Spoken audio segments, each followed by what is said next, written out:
নমস্কার বন্ধুরা, আজকের আরেকটা শর্টে রান্না নিয়ে চলে এসেছি। খুব সহজে তাড়াতাড়ি রান্না হয়ে যাবে। চুনো মাছের কচুরমুখী আলু দিয়ে মাখা মাখা গায়ে গায়ে তরকারি। তার জন্য আমি নিয়ে নিচ্ছি, দেখো চুনো মাছগুলো আমি কেটে ভালো করে আমি নুন দিয়ে ধুয়ে নিয়ে পরিষ্কার করে চলে এসেছি। এদিকে কড়াই বসিয়ে দিয়েছি ভাজার জন্য, গ্যাস ধরিয়ে কড়াই বসিয়ে দিয়েছি। কড়াইতে তেল দিয়ে দেবো চুনো মাছটা ভাজার জন্যে। দিয়ে দিলাম তেল পরিমাণ মতন, যতটা লাগবে ততটা দিলাম তেল। তেলটা ততক্ষণে গরম হোক,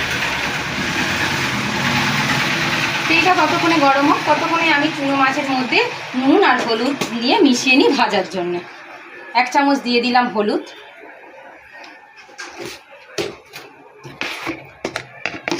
হাফ চা চামচ দিয়ে দিলাম নুন। যেহেতু আমি নুন দিয়ে ভালো করে ধুয়েছি, তাই জন্য নুনটা এখন একটু কম দিচ্ছি। দিয়ে ভালো করে হাত দিয়ে সুন্দর করে মেখে নেব।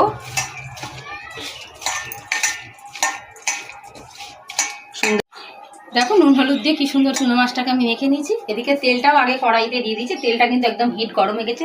মাছ ভাজার জন্য কিন্তু তেল একদম পুরো হিট গরম হবে, তারপরে মাছ দেবে, না হলে কিন্তু মাছ কিন্তু উল্টানোর সময় মাছ ভেঙে যায়। তাই জন্য তেল হিট একদম গরম হবে। মাছগুলো আমি এবার এই তেলের ওপরে ছেড়ে দিলাম। দেখো পুরো তেলটাকে হিট একদম গরম হলো।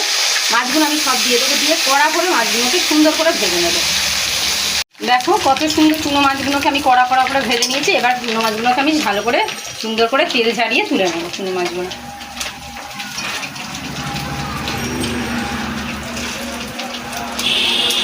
একটা থালা নিয়ে নিলাম, থালার মধ্যে চুনো মাছগুলো ভালো করে তুলে নিলাম। চুনো মাছটা ভাজা হয়ে গেল।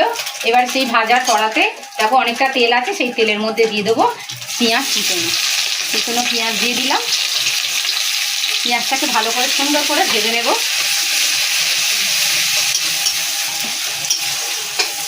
হাফ ভাজা হয়ে গেছে। এই পেঁয়াজের ভাজার মধ্যে আমি দিয়ে দেবো কচুরমুখী আলুটা কেটে রাখা, সেটাকে ভালো করে ভেজে নেব।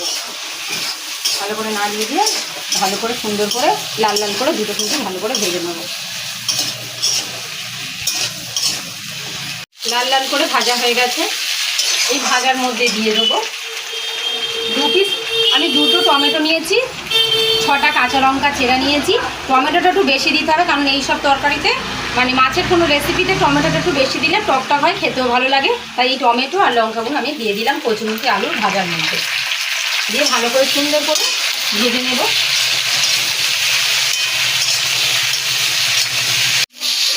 টমেটোগুলো ওর সঙ্গে ভাজা হয়ে গেছে অনেকটা।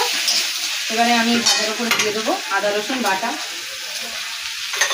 বাটাটা দিয়ে ভালো করে একটুখানি ভেজে নেব।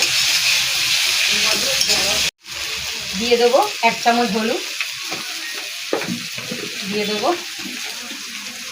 1 চামচ নুন।